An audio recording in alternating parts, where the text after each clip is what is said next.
негізі адам ата жаралған кезде адам ата мен Хауа жаратылғалы бері адамзат көптеген қателіктер жасаған ғой. Мысалы, енді ол сондықтан да біз адам біздің Алла тағаламның аясынан қуылып жерге түсті. Иә. Сонда енді Алла тағаланың бізге өзінің сүйікті құлдарына деген махаббатының ерекшелігі соншалықты, оның қаншалықты деңгейге дейін ол күтті адамдардың пейілін, азғыншылыққа тыйылады деп ол күтіп қаншама пайғамбарлар жіберді. Мынау негізі бізде Құранда да жазылған, топан суға дейін ол бірнеше пайғамбарларды жіберіп ескерткізген. Сендер Құдайға қарай құлшылық етіңдер, тыйылыңдар, нәпсілеріңді тыйыңдар, иманға келіңдер деп бірнеше өзінің пайғамбарларын жібергенімен адамзат тыйылмады. Содан кейін барып ол Нұх пайғамбарға Алладан хабар келді. Мен жер бетіне топан су жіберемін, сен кеме жаса. Оны ол кеме жасаудың қалай жасауын алдында Нұх пайғамбар түсінбейді. Аңыз бойынша, жаңа жазылу бойынша, ол адамдарға барып тоқтаңдар, егер сендер тоқтасаңдар, Алла тағала бізге жаратқан ием бізге қайдадан тоқтайды, бізге иеді мейірімі, біз мынаның бәрін тоқтатайық деп қанша жалынғанмен, жалбарынғанмен, адам емес пе? Адамдар тоқтамайды. Сол кезде ол Құдайға жылайды, маған бір белгі берші, мен қалай жасаймын кемені? Сол кезде оған Жебірейіл келіп айтады, Жебірейіл айтқан дейді, сен үйрекке қара. Үйрек. Оның тұмсығы суды қақ жарып жүзу үшін керек.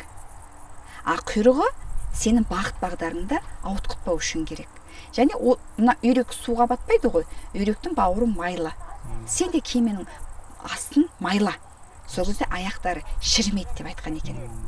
Осы негізі берілген Жебірейілдің айтуы бойынша, берген Нұх пайғамбарға келген хабар бойынша, кеменің ұзындығы 150 метр, ені 25 метр, биіктігі 15 метр болған дейді.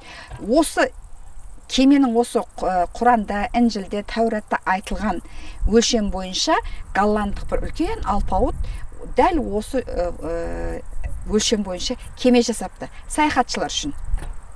Біздің алдымызда қазір мына өзінің Шымкентке кіре берсе, Қазығұрттың басында қалған кеменің символикалық бір белгісі ретінде тұр. Осы жайында сіздің пікіріңіз, көзқарасыңыз? Менің есімде осы мынау кемеге жобаға конкурс болған тұғын. Сол конкурстан осы жоба ұтып шығып жасалынды, бірақ бұл жерде қателіктер бар. Бұл белгі ретінде қойылғаны енді дұрыс, бірақ бұл жерде мынау желкенді былай бағана ретінде желкені бар, ол кемеде желкен болмау керек.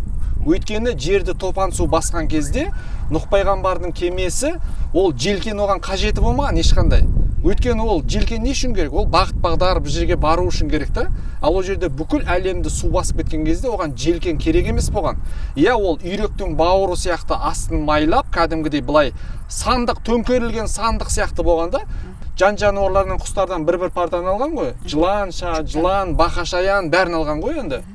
Сол кезде олар қабат-қабат болғанда ол кеме. Бірақ сұлбасы мынандай болмаған, өйткені ол ыңғайлы сандық сияқты болған, сандық сияқты қабат-қабат болған.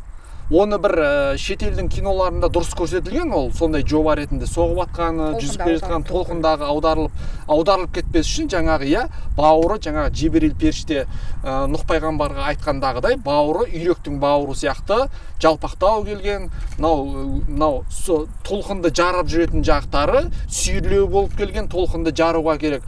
Ал құйрық жағы бағыттауға деген, ол бағыттауға не үшін керек? Ол ең соңында тауды көрген кезде сол тауға тоқтар кезде ғана бағытталған.